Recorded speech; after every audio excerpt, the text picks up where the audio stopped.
नमस्कार मित्रों, खेल और खिलाड़ियों की आवाज़ खेल पथ में आपका हार्दिक स्वागत है। मित्रों, पेरिस ओलंपिक और पैरालंपिक समाप्त हो चुके हैं। भारतीय खिलाड़ियों ने पेरिस ओलंपिक में जो लक्ष्य और मंसूबे भारतीय ओलंपिक संघ, केंद्रीय खेल मंत्रालय ने पाले थे, वह पूरे नहीं हुए।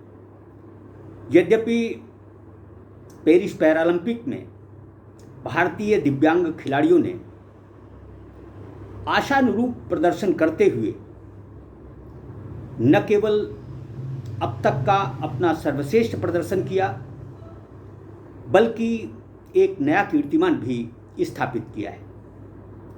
भारतीय दिव्यांग खिलाड़ियों ने 7 गोल्ड, 9 सिल्वर और 13 ब्रॉन्ज मेडल सहित कुल 29 पदक जीते हैं। इससे पहले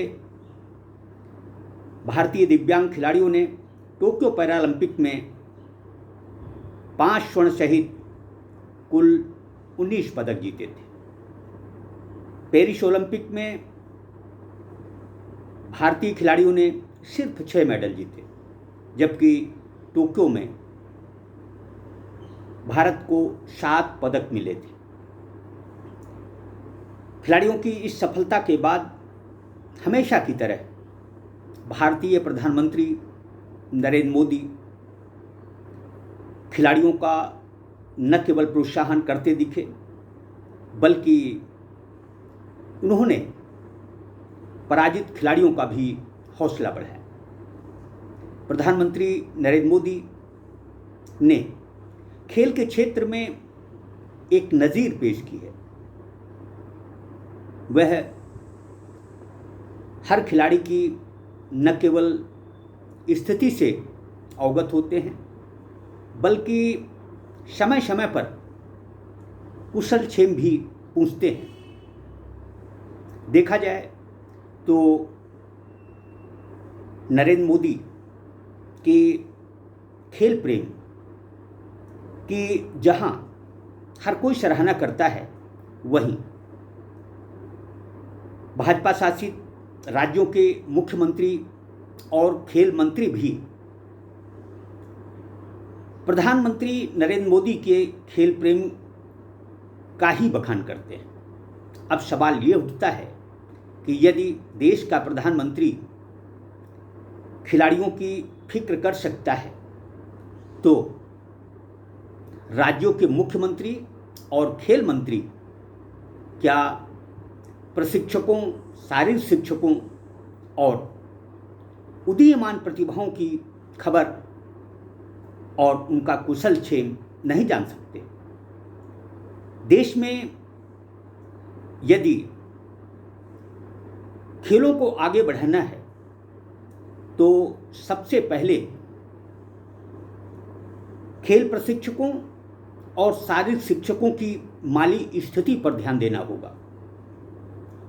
देखा जाए तो भाजपा शासित राज्यों के खेल मंत्री न केवल नकारा हैं, बल्कि उन्हें खेलों से कोई लेना देना नहीं है। हाल ही में उत्तर प्रदेश के खेल एवं युवा कल्याण मंत्री गिरीश चंद्र यादव ने खबर नवीस के सवालों के जवाब के बदले जिस तरह का आक्रोश दिखाया, उससे हर कोई हैरत में है।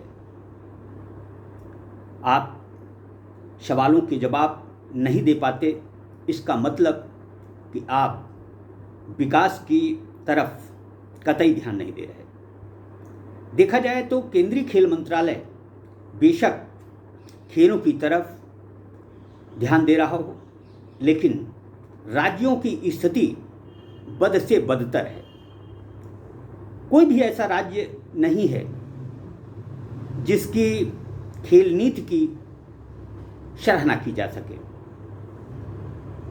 भारत ओलंपिक खेलों की मेजबानी हासिल भी कर ले, तब भी क्या भारतीय खेलों की स्थिति सुधर जाएगी? जिस तरह से भारत सरकार युवा ओलंपिक और ओलंपिक खेलों की मेजबानी को आतुर है, उसी तरह यदि भारतीय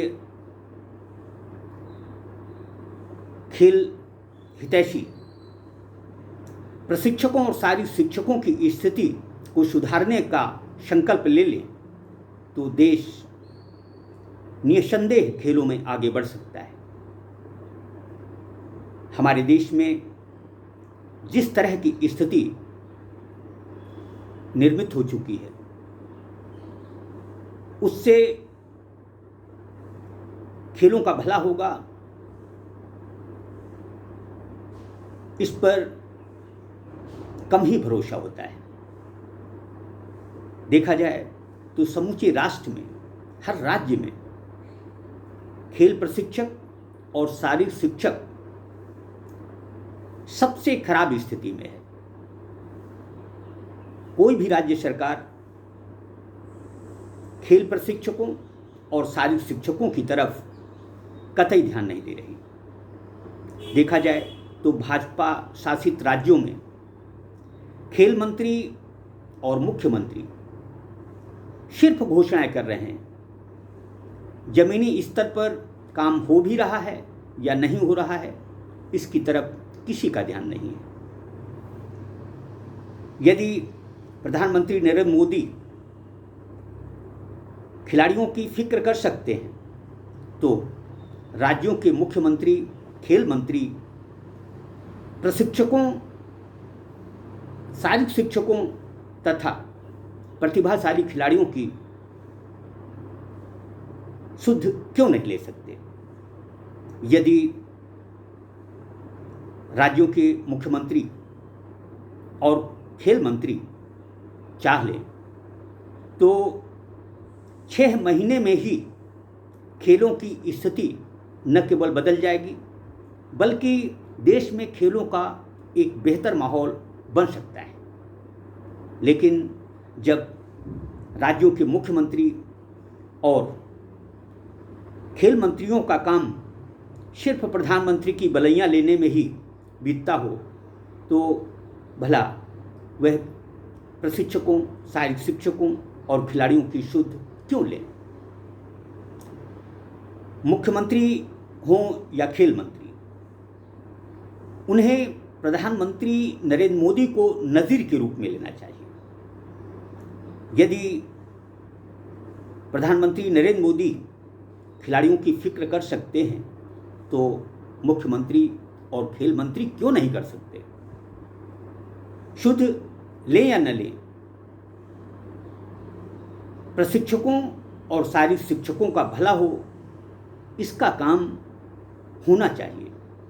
यदि भारत को खेलों में आगे ले चलना है तो हमें सबसे पहले